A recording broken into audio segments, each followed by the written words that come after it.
Your task will not be an easy one. Your enemy is well-trained, well-equipped, and battle-hardened. There is not a liberal America and a conservative America. There is the United States of America.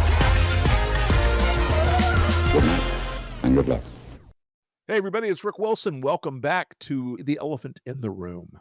The Elephant in the Room, every Friday, we try to go through and pull the curtain back on something and explain a couple of the underlying things that are happening. If I may dip back into my old days as a philosophy major, this is the Immanuel Kant kind of expression, the noumenon and the phenomenon. The phenomenon is the unreal thing that you see, and the noumenon is the real thing that's underneath it. We try to show you that noumenon every week, that real thing. You get a lot of spectacle in this country, a lot of phenomena, a lot of showmanship, especially out of this administration. But this show is about tearing that down, showing you the real thing underneath the surface. I want to talk to you right now about why the elephant in the room this week is illness and death.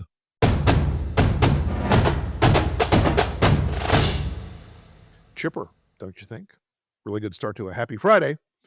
But I'll tell you, this idea that a lot of folks have in their head that Donald Trump is ill appears to be correct. I will say this right off the bat. I am not a doctor. I am not a medical professional with any degree whatsoever. Okay? Just not.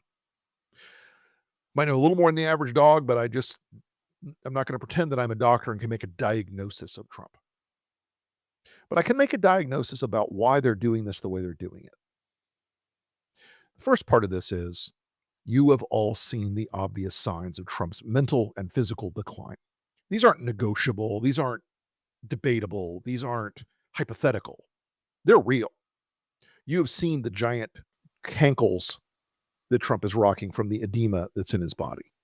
You have seen his inability to stay on task or on target while he's speaking. You know, like everything else, grass has a life. Do you know that? Grass has a life. You know, we have a life and grass has a life. Look at these people here. Nothing, you know. They were like Rambos. It's like putting a million Rambos. Good old Sylvester Stallone is my friend. I will use Title 42 to end the trial. And we have to do this. Oh, there it is. I was looking at me. I started looking at me, and I'm looking. I do not like the wear. I don't like my hair tonight. Okay. The discursiveness is not five-dimensional chess. The discursiveness is he's a very old man now. The New York Times did a comprehensive analysis of Donald Trump's public appearances and how they have deteriorated and morphed over time. They found this, quote, signs of change since Trump first took the political stage in 2015. Quote, he has always been discursive and has often been untethered to truth, but with the passage of time, his speeches have grown darker, harsher, longer, angrier, less focused, more profane, and increasingly fixated on the past. Quote, Donald Trump rambles. He repeats himself. He roams from thought to thought, some of them hard to understand, some of them unfinished, some of them factually fantastical.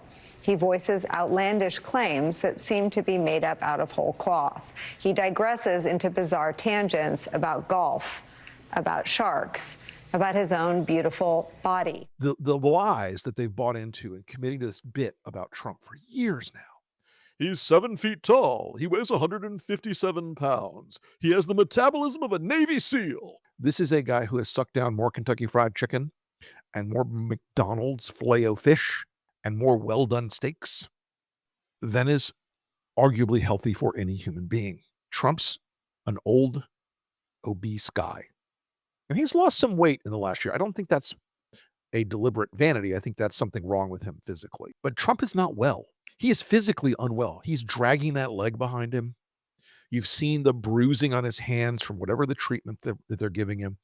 The anodyne bullshit they released from the White House. He has venous insufficiency in his legs. And not one reporter who screamed and jumped up and down about Joe Biden is old and Joe Biden is this and Joe Biden is that. Not one reporter has gone and dug into this story to go get it. But Trump is not well, and you know it. He's sick. Something's broken. Something ain't right. Now, why is it that they're hiding this? And this is where the elephant in the room of this week is the big reveal. The first is Trump always commits to the bit. He always commits to the image making flim flam of Trump. If it is to be said that Donald Trump has a superpower, this is what it is. He's a bullshitter about his own bullshit. He's a con artist conning people into believing the con of his life. So I think most of you have seen they released my physical. I did the physical on Friday, and I understand it was a very good report. The numbers were perfect. And I took a cognitive exam, and I would challenge anybody here to meet those marks because I have a perfect mark. Were you impressed by that? He's always played this game since he was Roy Cohn's little plaything. I'm the richest. I'm the biggest. I'm the tallest. I get the most women. I get the most power. I get this. Me. And an awful lot of Republican voters in particular in the beginning, but a larger number, including young African Americans, including young Hispanics, including young white men in the last election, bought into Trump's the most virile, manly man to ever be in the White House. Yeah, Teddy Roosevelt would like to have a talk, motherfucker. But Trump's idea of his image, of preserving his image, of crafting his image, of curating the idea of the Trump that Americans get to see is a central obsession. It is why the great meme war that started in 2016 and Gavin Newsom has now ended for Trump. He seems to have found ground, legs, with the left by mocking President Trump. Like a ChatGPT personality, he's just borrowing now from President Trump, copying his style with X posts. Now he's even going for his own MAGA-style merch. The shop includes items like Newsom was right about everything hat, or he has a Newsom 2026 mug. He even has a Bible priced at $100 that he tweets out, already sold out. His personality, just a shadow. Shadows on the wall, a Xerox copy of others. But that works on the left. Huzzah. Well done, sir. This hyper-masculinized version of Trump that's never existed in the real world.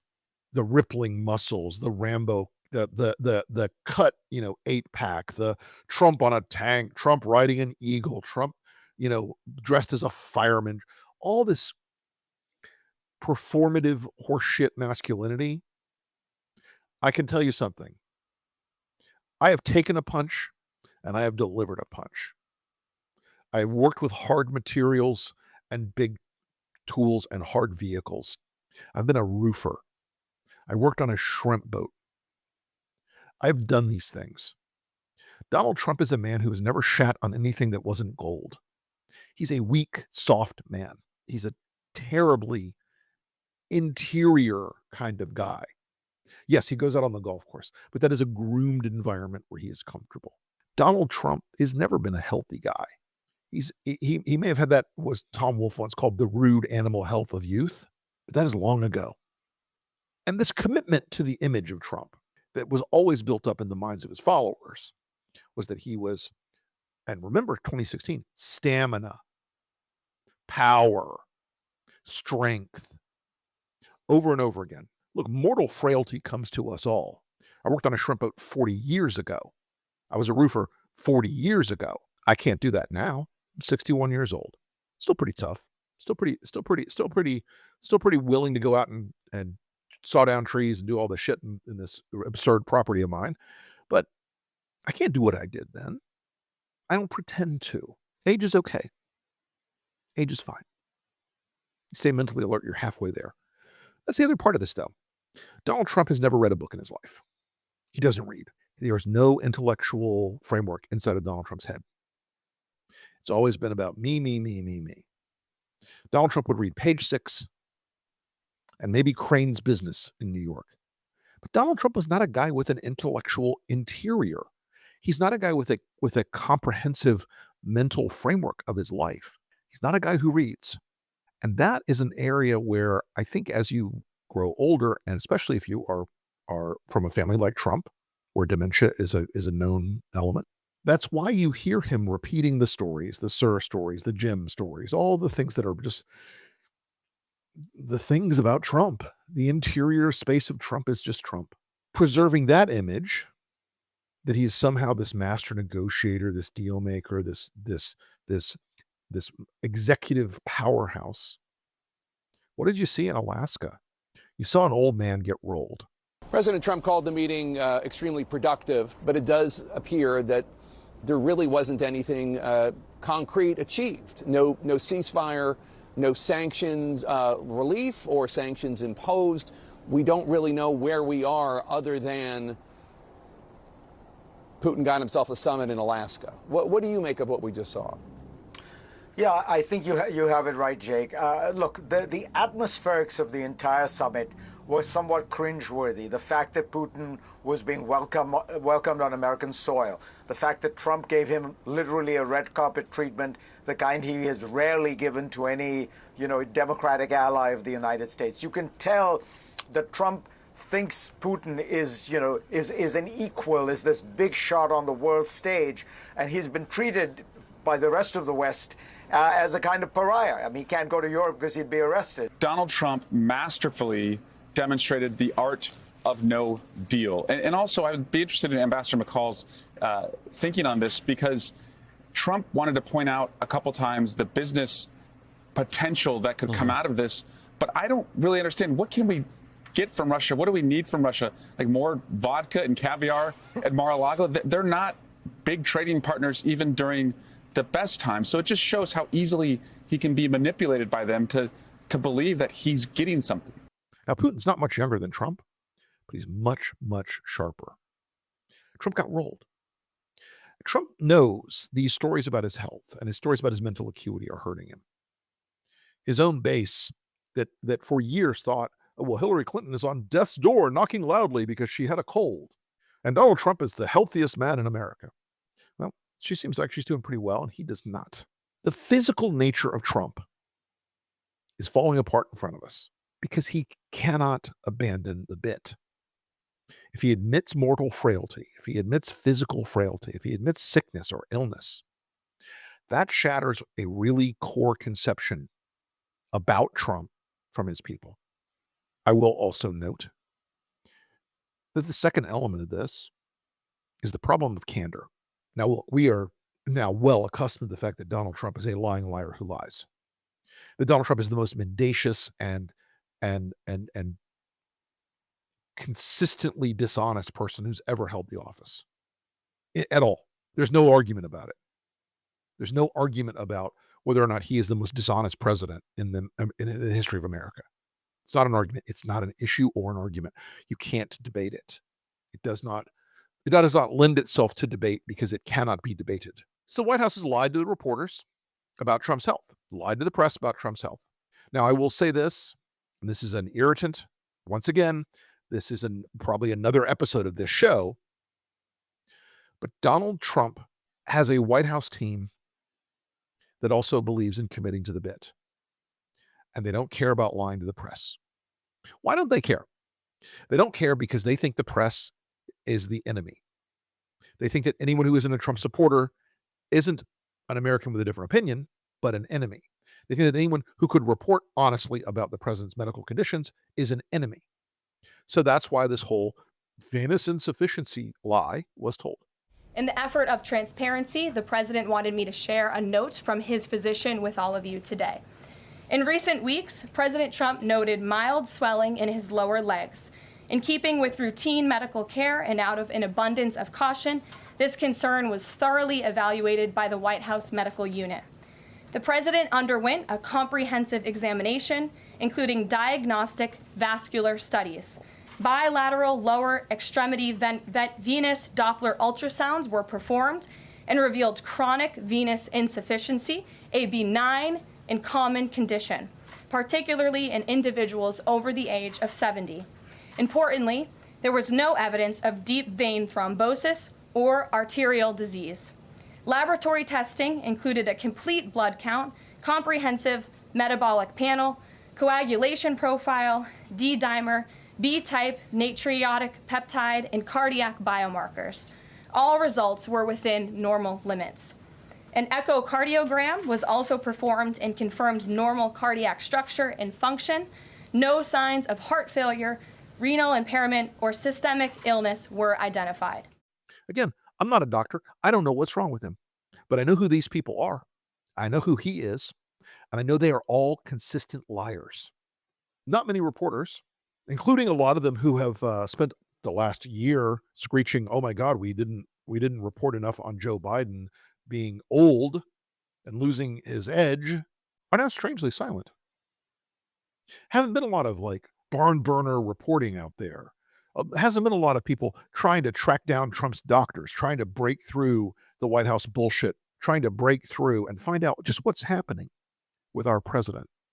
That lack of candor by the White House will not be punished. I'm just going to tell you right now. Carolyn Leavitt has probably been briefed in on what's happening. She's not going to tell the truth. Susie Wiles knows what's happening. She's not going to tell anybody the truth. There's probably a handful of people that know what's really going on. They're not going to tell you the truth. They will lie.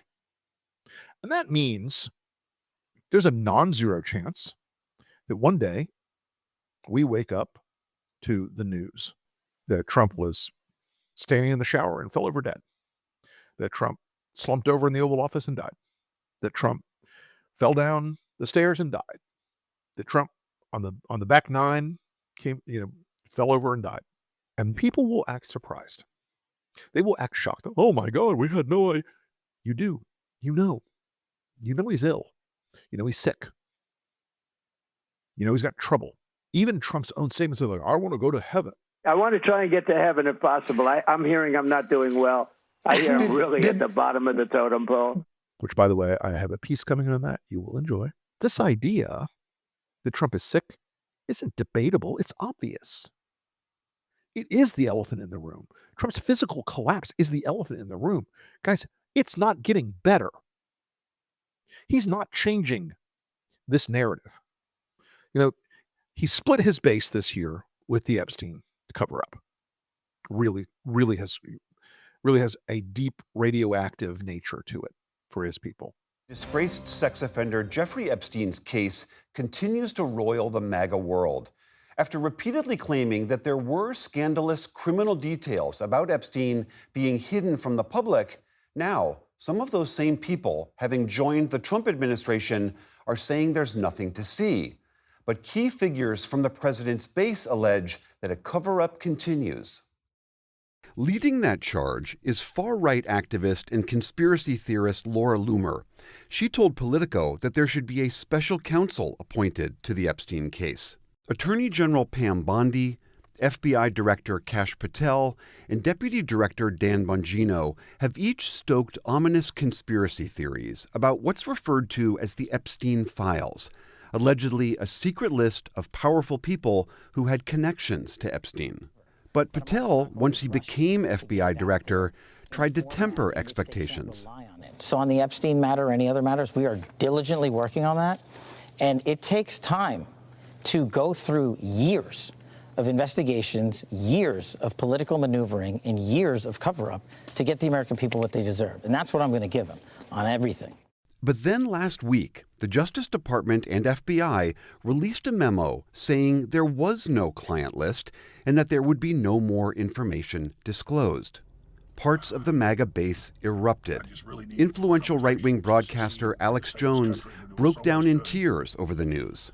And then for them to do something like this tears my guts out. At a conservative political conference on Friday, Fox News host Laura Ingraham egged the crowd on about Epstein. How many of you are satisfied? You can clap. Satisfied with the results of the Epstein investigation? Clap.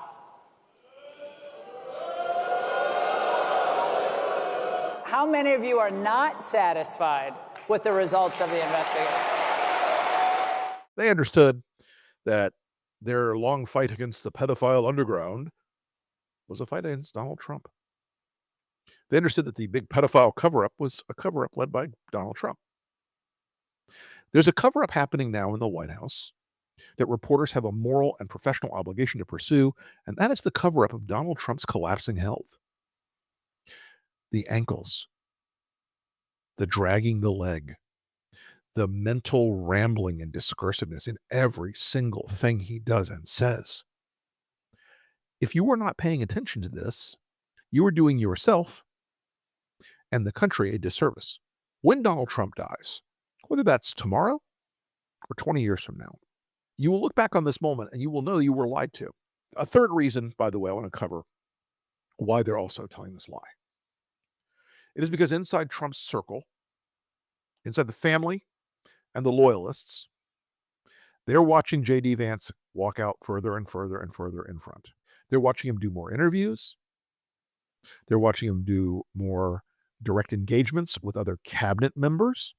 They're watching him start to place himself in the MAGA space as Trump's successor. Just because he's VP, by the way, did not mean he is the natural successor to Trump. He is right now posturing very quickly.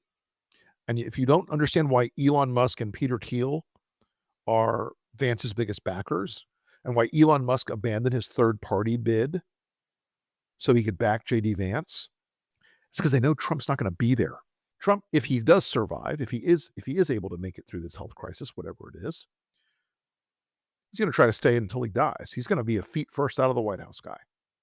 There will not be, as we saw in 2021, he said he learned one lesson from 2021. He should have never left the building. Vance understands he's got a lot of money behind him. He's got what I call the hate machine behind him. That awareness has trickled up to Trump.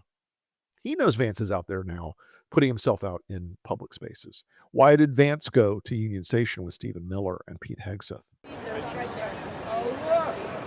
It's Couch Fucker! You gonna fuck a couch, buddy? Right here. Do not go past the couch.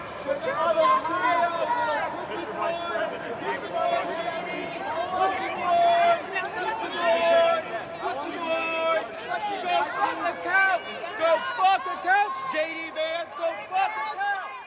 Trump's now looking at his own cabinet members, his own friends, who are starting to kiss Vance's ass. Who are starting to be like, "Hey, J.D., I've always been your guy, buddy. We're homies, right? We're close, right?" That's the other reason why they're trying to cover this thing up. Because, man, if J.D. Vance becomes the thing Rupert likes, if he becomes MAGA enough for Putin, which he's really working hard on this week, if he becomes more out front on the cruelty of the immigration shit and the craziness of the anti-vax stuff from RFK and all these other things, if he does that, even if Trump lives, he starts to lose power. Vance has got more energy, Donald. And I know that's tough for you to believe, but that's the third reason why this is concerning to Trump and why they're trying to cover this up. Because if I may quote a famous piece of poetry the president is very fond of, you know that JD was a snake before you took him in. This has been another edition of The Elephant in the Room. We look forward to seeing you every Friday on this show. Thanks so much for watching the Lincoln Square Network and backing the Lincoln Project and the important work that we do on both those fronts. On the Lincoln Square side, we're trying to produce media that is outside of the traditional bubble. Join us on Substack. Follow us on YouTube. All the things, Lincoln Project Podcast, the Enemies List Podcast, and this, The Elephant in the Room. Catch me streaming on Tuesday nights on the strategy session, Thursday nights on the breakdown, and Fridays behind the numbers with the Wilsons, where my son Andrew, who is a brilliant young pollster, and I tear through the week's polling and discuss what the political landscape looks like. Folks, appreciate you all. We'll see you again next time.